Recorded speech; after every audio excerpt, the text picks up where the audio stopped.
Good morning and welcome to the launch of Batman Live. My name is Anthony Benamart. I am the creative director of Batman Live. Normally I would be sitting out here with the creative team or back there pushing somebody else onto the stage, but actually I'm so excited about our project that I've actually decided to come here and tell you about it myself. About 2.5 years ago, Nick Grace, the director of NGM and Morley Productions, approached me with the idea of doing a show about Batman. Nick had always been a huge Batman fan. In fact, I think his first love was on Catwoman. I'd seen the movies and enjoyed them very much, but I didn't really know much about the Batman universe. So I went away and I studied reference material, I read the comics, I revisited the films, and I developed my own passion about Batman. In fact, I developed a passion about Bruce Wayne as well. And I went back to Nick and I said, actually, we have to do this, and I think it's going to be a really fantastic project, and something we have to do. So I gathered the creative team around me, and we worked for 2 years to get the show to where it is now. I think it's fantastic. I know it's full of extravaganza. I think it's original. I think it's unique. It has flying in it. It has dead stunts in it. It has fights in it. It has Batmobile in it. It has everything you expect from something of this scale of production. But the one thing that was really important to me was we had a really good story, a backbone to our show, and I wanted the characters to be fleshed out and to be really exciting characters. So let me go to Warner Brothers studio in Los Angeles, and Alan Heinberg, our writer, will tell you about the story. It's essentially the story of Bruce Wayne, who was this young kid who had these philanthropic, idealistic parents who told him that you can be anything that you want to be, and who believed that people were at heart really good. And they were senselessly gunned down right in front of this kid's eyes, and he was immediately orphaned. And instead of feeling sorry for himself, and instead of grieving, he sort of shut down and resolved that he was going to spend his life making sure that never happened to anyone else ever again. And as we know, that young kid became Batman. But he also sort of became very guarded, very isolated, a loner, a vigilante who trusted no one except his trusty brother, Alfred. And then at a certain point in his career as Batman, he witnesses another young kid, this kid Dick Grayson, a circus performer, whose parents are also murdered right in front of his kid's eyes. And it just cracks Bruce wide open. And it forces him to sort of get in touch with a lot of pain that he hasn't been dealing with, and his immediate instinct is, I have to help this kid. I have no idea how I'm going to be able to do it. I don't know anything about kids, but they have a bond, they have this connection. They both lost their parents. And so it's a story of these two people who have so much in common and are driven in exactly the same way, but have no idea how to communicate with each other, how to get through to each other. Bruce wants to protect Dick. All Dick wants is to get revenge for his parents' murder, and the person he thinks we can help him with that is Batman. So he idolizes Batman, and he doesn't care for Bruce Wayne very much, and all Bruce wants to do is be able to help and protect him from leading the same life that he leads as Batman. So you've got sort of an interesting triangle where, Bruce wants to bond with Dick, but Dick has no interest in Bruce and wants to bond with Batman, and Batman can't let anybody else in his life right now. So that's the dynamic and the sort of emotional state of the story that takes us through. Is Dick going to survive the loss of his parents? Is he going to succumb to his impulse for revenge, or is he going to be reborn, as we know, as Robin the Boy Wonder? They can form this partnership, and how do they do it? And that's the spine of Batman. We as comic fans, Jen and Jeff and I, we set the bar really high, and the creative team involved with Batman Live just meets every expectation and surpasses it. We are bringing these environments to life in a way that I've never experienced before, in any movie, in any TV show, in any comic book. It's very faithful to the source material, very, very faithful to the source material. Very influenced by Jen Lee's work on the characters as well, obviously. But it heightens everything, and you're in an audience. You share this experience with an enormous group of people, which is a unique experience in and of itself. But it's alive, it's happening all around you, and it's something I don't think people have ever seen or will ever forget. When we devised this presentation, Alan was in Los Angeles. Alan flew to London last night and said, "No, you're not facilities, it's Alan Heinberg, all right." Thank you, Anthony. Thank you.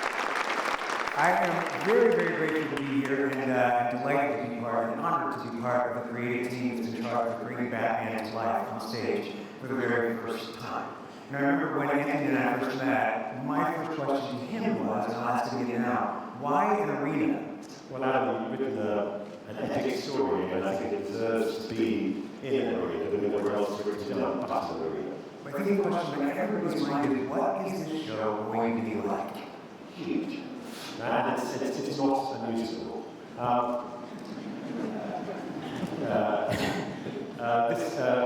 Something like this has never been done before, and actually never been done before is a bit of a red rag to me, because in my life and career, I made Secret Noise show for them in Las Vegas, and a show like that had never been done before. I'd never got to make Michael Crawford's show at the AGM, the FX, and a show of that scale had never been done before. And then recently I did Mamma Mia, choreographed Mamma Mia, and a jukebox musical like that had never been done before. So I was really excited to do something that had never been done before. But making a show like this is actually about a team. It's about a creative team, and it's about, you know, harnessing all those creative forces and putting them together. That's my job on this. We have a fantastic team, Alan here, and Alan, who writes Sex and the City, and Grey's Anatomy. Fantastic. And we have our composer is James Brett, and he's writing a full symphonic score for us, which is going to be recorded at Abbey Road. Our designer is Devlin, known for her work with Lady Gaga and Take That. She's doing Take That. She goes to the last Take That one, and she's currently designing the closing ceremony for the Olympic Games. Patrick Woodruff, our lighting designer, famous for his work with the Rolling Stones, but also he designed the lighting for the last Michael Jackson tour. Sadly, we never saw it. But I always heard the final run through, the lighting was amazing. Also on our team, we have James Powell, who's my co-director, Sam Patterson, who's our video producer, Simon Baker, our sound designer. I've been working with Circus Space. We have a lot of circus in the show, because obviously Dick Grayson comes from the circus, so we have a lot of circus in the show. And I've been working with Circus Space. It's a fantastic institution. And our consultant from Circus Space is Juliet Carly-Johnson.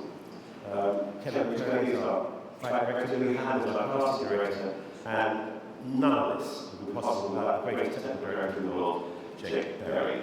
A lot of names, but that's just a small amount of people that are behind this production that goes to make something of this size. And who, in your mind, is the ideal audience for Batman Live? Kids. You guys know that?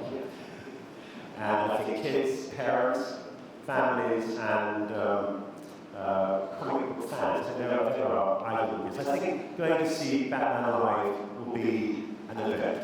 And so I think it'll be a real occasion for a family to get together to go see the show. Can you talk a little bit about the groundbreaking visual side of the show and set design? Yeah, I won't talk about designs. I'll let our designer, Ed Devlin, talk about designs. Ed Devlin.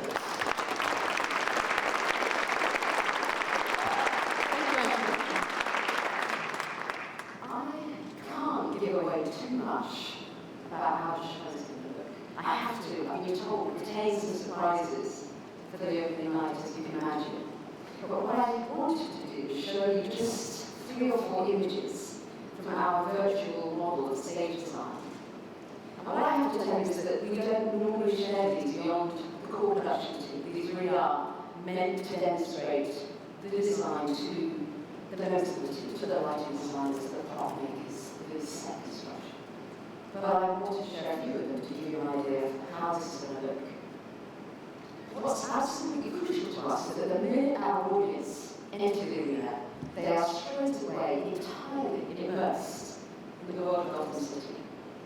This is how the arena is going to look when they begin.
it's covered with a map of Gotham City and populated with miniature replicas of all the iconic buildings of Gotham City. And any Batman expert in the audience is going to be able to recognise each of these iconic moments of Gotham architecture because we really carefully detail them from the comic book artwork.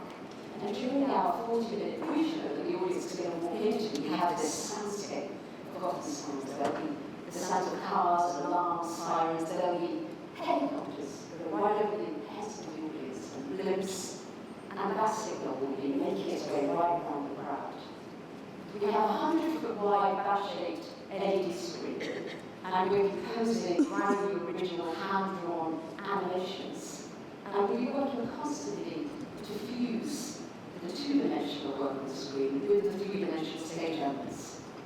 That's right. We are using video to create various environments throughout the city. We're using it as a backdrop in several scenes, but we're also using it to give some psychological and emotional insight into the experiences of the characters on the stage. As any reader Batman comics knows, Batman's cast of characters, each one of them has a unique psychological and emotional backstory that tells you who this person is. And in the sequence we're about to show you, we're going to use the video wall to give you some insight into the backstory of young Bruce Wayne, the secret origin of Batman.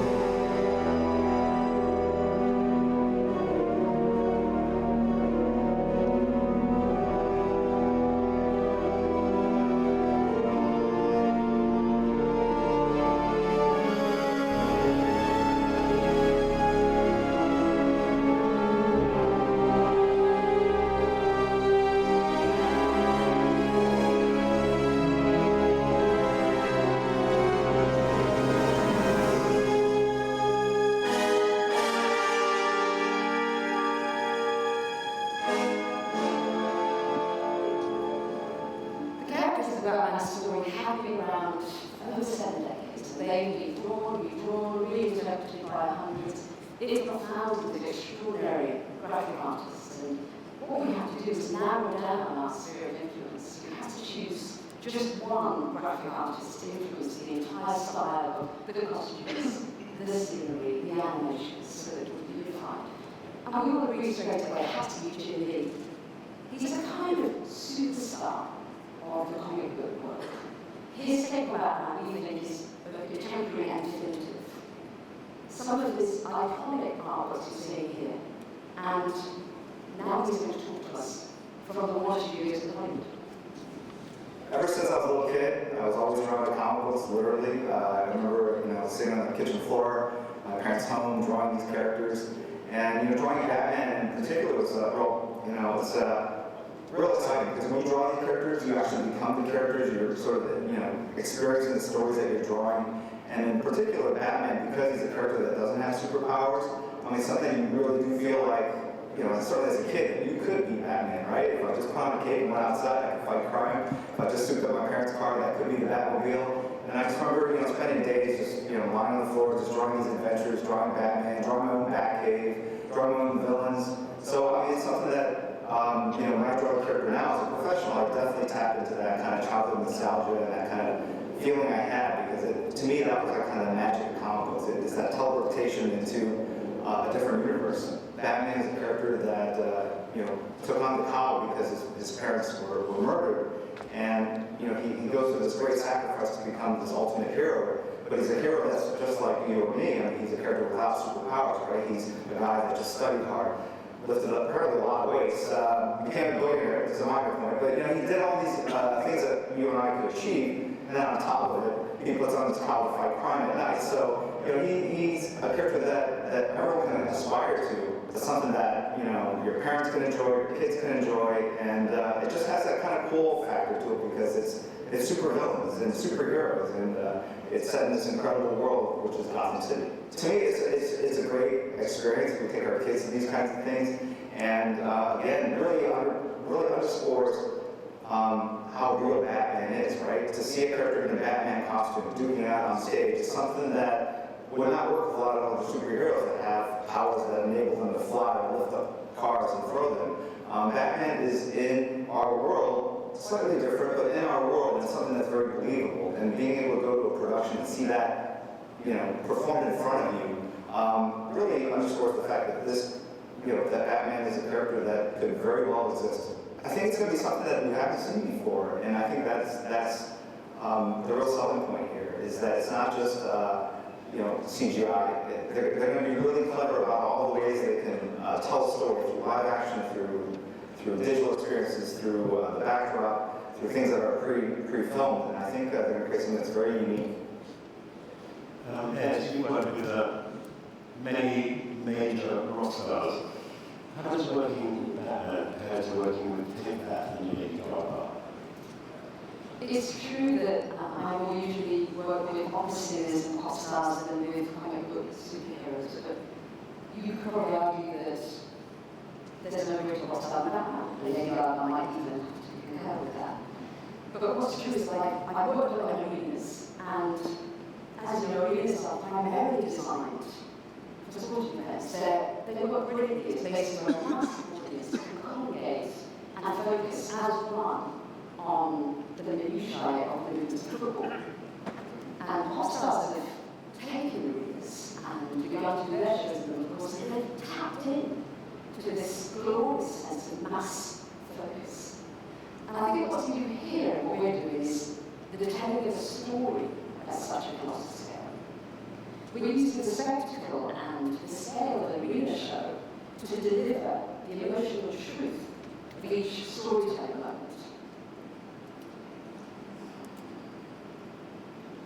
And one of the things we're really aware of, I think, we've talked about this a lot, is our audiences are immensely visually sophisticated. They've worn the glasses, they've been surrounded by sound, they know the 3D digital surround sound experience.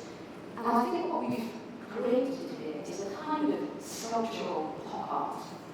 But the works of the comic books themselves are exquisite, I think, works of art. And what we've done is to extrude from the two-dimensional into the third dimension, to deliver something truly unique to our audience.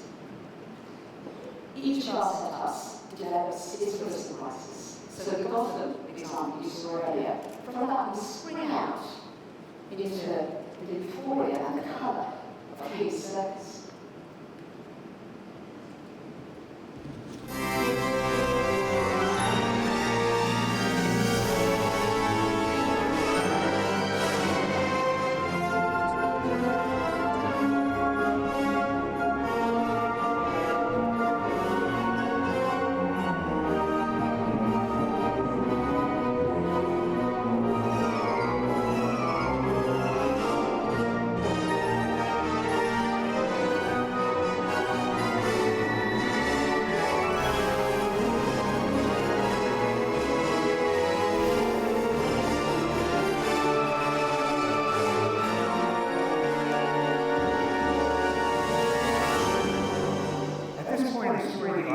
discovers that both Bruce Wayne and Dick Grayson lost their parents at a very early age. This is a bond that will ultimately unite them as a dynamic duo of Batman and Robin. But first, Commissioner Gordon has to convince an initially reluctant Bruce Wayne to take the newly orphaned Dick Grayson under his wing into his ancestral home, Wayne Manor.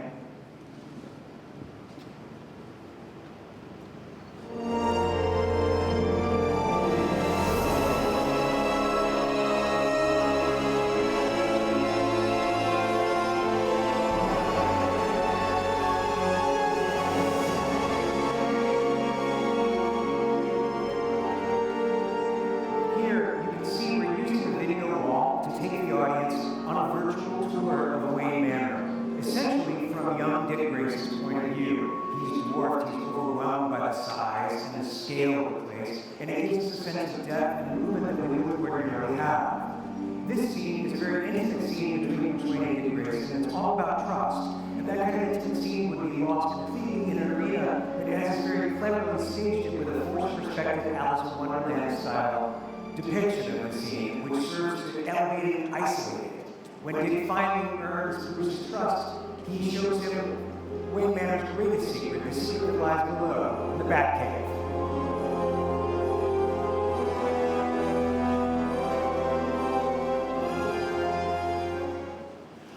One of the secrets of the Batcave we're not going to reveal today, and we're keeping it under wraps for another couple of months, is the Batmobile. But what I can tell you is that The man who has designed this is the famous designer of supercars, Formula One, Gordon Murray. And it's about 2 months ago I went down to his factory, his offices in Guildford, and he showed us the first drawings, first sketches of his idea. And I have to say, it is completely and utterly sensational. It's going to be one to see it in 2 months' time. As our take on the Joker, do you want to tell us a bit more about our take on the Joker? We asked ourselves, how would the Joker manifest himself in a Marina perspective? And the character is a psychopathic, twisted, grotesque, crazy lunatic. He's going to turn up with his own barrage of grotesque, enormous, unfair, twisted, grotesque props. How big is this one? So the screen opens up, and an enormous sculptural 30-foot high head pushes out through the screen. It comes alive. It's covered with jovial zombie clowns. They're infesting the hair in green costumes. They acrobatically abseil off his head. They're in his eyes, two of them with his red hairdresses on moving from side to side, trying to make the eyes. The mouth is full, wearing little white suits. They swim back and forth, making the teeth move, and then they flick out in a display of acrobatic pyrotechnics and land on the bright red, rolled out crush mat that's become the Joker's tongue. As you can see, Batman Live is theater, it's circus, it's magic combined. It's a non-stop action-adventure romantic comic coming-of-age story about growing up, about what it means to be a hero. And it is family entertainment in the best sense, that it's for kids and it's for adult children of all ages. It's for hardcore comic families like myself, and it's for people who experience Batman in his world for the very first time. And it is unlike anything you've ever seen before. The more the three of us work on this project, all of us work on this project, and the deeper we get into the Batman universe mythology, the more we're aware of what powerful and inherently theatrical character Batman and his creation this character is. And we are very, very honored to be working so closely with DC Comics to bring the world of popular superhero to life on stage for the very first time. Previous episode mentioned Jack Galloway, our costume designer. I apologize, Jack. Before we finish, I'd like to say that this process to get here has been one of the most exciting in my life. I am incredibly proud of Batman Live, and I think it's going to be, I know it's going to be, a sensational production. Let me to the hand final word to Jeff Jones, who is the Chief Creative Officer for Digi Entertainment. Thank you. And so when we talked about the story, they talked about wanting to be Robin's origin, which is phenomenal for a live action piece because of the circus aspect. I got really excited. And my involvement was they brought me in and they said, let's talk about the story. And they had kind of a story idea. And I wanted to help shape that story a little bit, really get to the heart of it. Like, what does Robin mean emotionally to Batman? How is that going to be a family show? How is that going to be celebrated who Batman is? And I really felt there was one writer that could help capture that, who had theater experience, comic book experience, and loved the characters, shared my passion for Batman and the DC universe, and that was Alan Heinberg. So I brought Alan Heinberg into the process. He wrote the script based on a story by Alan Brent and Berkowitz, and heightened the story up and really brought out that emotional part so that it celebrated what Robin and Batman, that whole, the dynamic duo is, how it came to be, what it meant. And for me, he worked with Nick and he really helped bring out, like, this is a live show. It's not animation, an animated series. It's not a film. It's not a TV show. It's not a comic book. It's a live show. It's a three-dimensional show and you're there watching it. So what aspects can we celebrate? What aspects can we really draw from this story and best utilize the format of it? And I thought Alan just did a perfect job bringing this stuff up, and then Nick and his team, the stuff they have it blew me away. So most of the time when you're reading a Batman story, you're watching a Batman story, it's like comic books, TV, film, it's all two-dimensional. And it's all great, it's great experiences, but even playing a video game, you're kind of immersed in the two-dimensional world, you're not really there. But Batman Live, the thing that excites me about it, and I really love hearing the details and talk about it when you first come into the arena you see the cityscape and you hear the sounds of the city and the sun setting, and you're in Gotham City. You're a part of Gotham City. And so you're an active participant in this story. And when Batman comes out and you see him do his things live, it's just a completely different experience from anything anyone's ever had with Batman. It's something that longtime fans will, I think, really love. I love the story. And new fans who are going to be introduced to Robin, maybe even Batman for the very first time, will really grab onto. But it's a story for today. It's a new story for a new generation. There's not a place on Earth that doesn't know who Batman is and doesn't love what Batman is. So Batman Live, I can play anywhere. That's the thing I love about Batman, is that he is one of the most iconic characters, not superhero characters in history. You know, he's the most popular fictional character that exists. He has more stories told about him than any other fictional character out there. That's just a fact.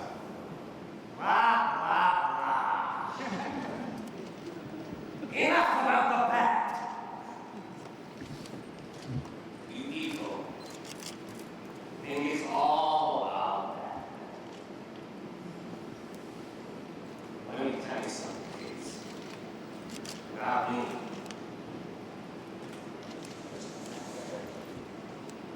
without crime, without chaos, without my signature blend of murder man, the Cape Crusader will never leave his cave. So don't be deceived. The only arena to war worse in this season is Joker lies.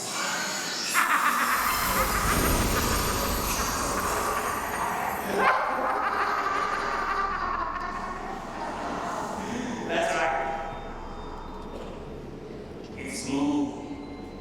You all want to see.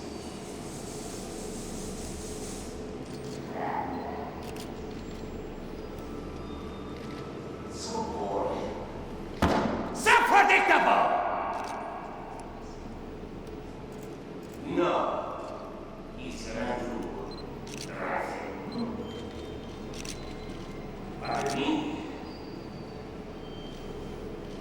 you never know.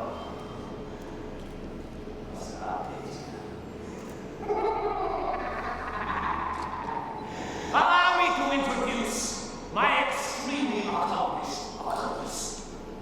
Once upon a time, she was Dr. Holly Quinzel, the chief head shrinker at Arkham Asylum. But after only a few sessions with me, Dr. Quinzel came to realize her full potential as the daffy and deadly Harley Quinn.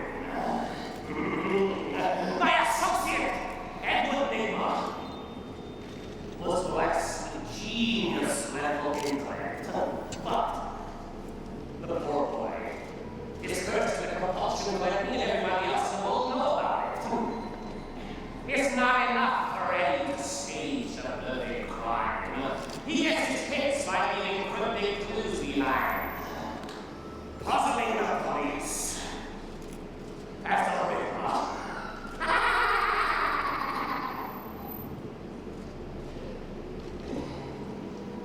The brilliant and beautiful Pamela Isley was once a very promising artist, but when she started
ask for the press to please remain for the photographs.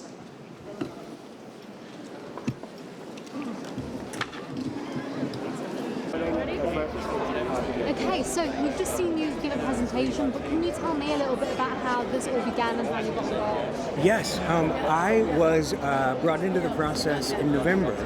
Jeff Johns, who's the Chief Creative Officer of DC Entertainment, is a friend of mine and a colleague of mine, and he brought me in to consult on a story that had already been generated by Alan Burnett and by Stan Berkowitz, who had worked on Batman the Animated Series. And I got together with Nick Grace, the producer, and with Anthony Van Laast, the director, and we basically came up with the idea to use the origin of Robin was already in place. So we tried to maximize the theatricality of that event and then build a story on top of it to really fill an arena space, but at the same time be emotionally true to who these characters are. And to make the story primarily about the emotional relationship between Bruce Wayne and Dick Grayson, between Batman and Robin. And so I'm guessing you must have been quite a fan of Batman to begin with. Huge fan, yeah. I've been, I think I was introduced to Batman for the first time via the 1966 TV show, which was in syndication in America at the time when I was growing up. And I fell in love with the character through TV, and then started buying the comic books because I loved the character so much and learned to read, buying Batman comics. So yeah, I've been a fan for as long as I can remember. And when it came to kind of starting the project and getting, the first few words on paper, what inspired you more? Would you say it was the movies, the original comics? What did you tap into more for your kind of inspiration? I think it's a whole lifetime of watching, the various incarnations of Batman and trying to boil Batman down to, its essence. And what was one of the things I think that was profoundly influential for me was Batman the Animated Series, which premiered on Fox in primetime, I think in the early 90s, the late 80s and early 90s. And it really got it right in terms of, making it adult and sophisticated, but at the same time appealing to kids and getting that balance really right and boiling down the essence of each character to their true nature. So for me, that was really important. I think they did it perfectly, and I think what we're trying to do is to do essentially the same thing, but on stage in 3D, in 3 dimensions. So. And it's almost something that hasn't really been done, because as you mentioned, it's not a musical. No. It's not just it's not a play. It's something completely different. It's its own thing. Nothing like this has ever been attempted before. I've never seen anything like this. You've never seen anything like this. And it really is a fusing together and an integration of, live theater, of circus. There are a lot of magic acts and illusions. There's acrobatics. There's stage fighting, and it's all of a piece. It all feels very natural, and it's got a very distinctive visual style. It's going to look unlike anything you've ever seen before. Yeah. So. And for my final question, there's also the Spider-Man kind of, I think there's more going on in the musical group, but yes. You've kind of been a bit competitive and kind of tried to see what they're going to do. One second. Yeah. The background coming in. But yeah, have you sort of, been looking up online a bit about the Spider-Man thing and kind of, what do you think about that? Do you get competitive with things like this or not? Well, I love Spider-Man, and I love the creative team on Spider-Man, everybody who's involved with that show. And I also write Marvel comics, so I have a vested interest in that character. And I think it's been hugely instructive for us to be able to sort of watch their development process, and we've all 3 seen the show. There's a lot to learn, and that show has a lot of amazing things about it as well. And we've tried to absorb it as an influence as well, and we definitely wanted to blaze our own trail. So any time that we may have had an idea that's been too close to what they're doing, we want to do it in a fresh way, in a different way. So I think we're not influenced by it, but we definitely wanted to see it and see what it is and learn from it in the creation of our unique vision of the Batman universe. So it's very distinctive, but we did pay attention to Spider-Man. We did watch it and try to learn from it. And hopefully by learning from it, we won't have the same delays that had as well. So hopefully you hope for the best. Making a show like this, there's so many collaborators in the creative process. There's so many plates spinning. There's so many moving parts. Doing what they're doing is very, very, very difficult, and it's going to be challenging for us as well. But so far, so good.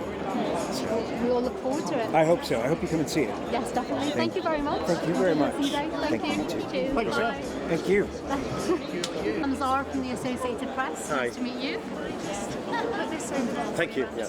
What? Is that right? Oh yes. Yeah. A few more interviews and then hopefully you'll get back to some time.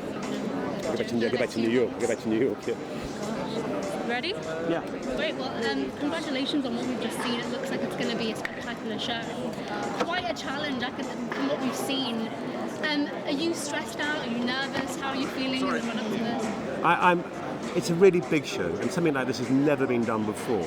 And one side of me is really excited, and the other side of me is a little bit scared because it's never been done before. And so we have all these dreams and we have all these ideas, and I'm 99% sure they're going to work. But until we actually get in that room and start putting them on the people, then we'll find out. I made lots and lots of big shows, and often you're going in one direction, then something else will happen, then something else will happen, and hopefully you end up at the end better. You go to a better place than you ever thought you could go. And as you said in the presentation, it's not really like anything we've seen. It's not a musical. It's not a straight play in a way. So how would you describe it if you I think it's a mixture of extravaganza. I think it will have all the excitement that you would expect. It would have flying, it would have a Batmobile, it would have stunts, it would have all that kind of extravaganza. But actually what's really, really important for me, it has a bloody good or damn good story running through the middle of it. Because if you have a good story, then you'll care about the characters. And I think if you don't care about the characters, you'll be bored after about 10 or 15 minutes. And we're going to have kids coming in there, and it has to be a story they can understand and they can get involved with.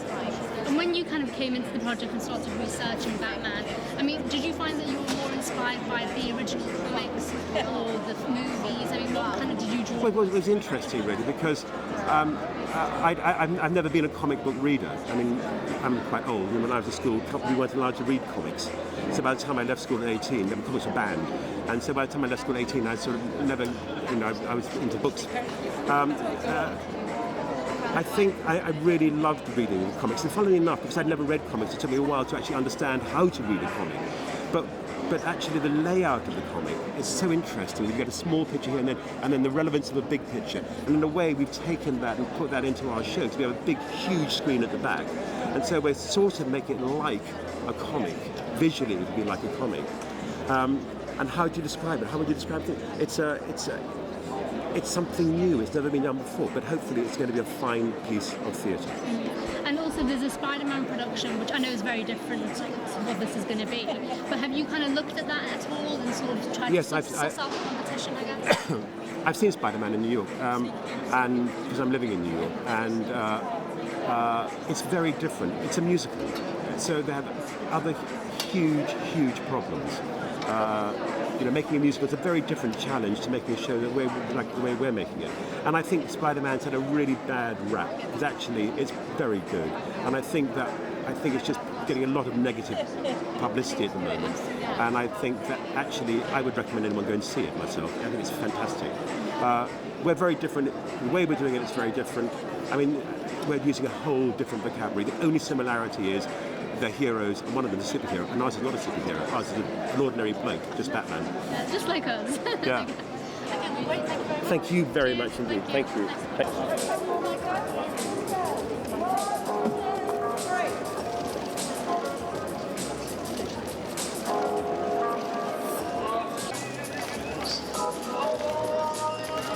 So you want to throw a bit more here, guys?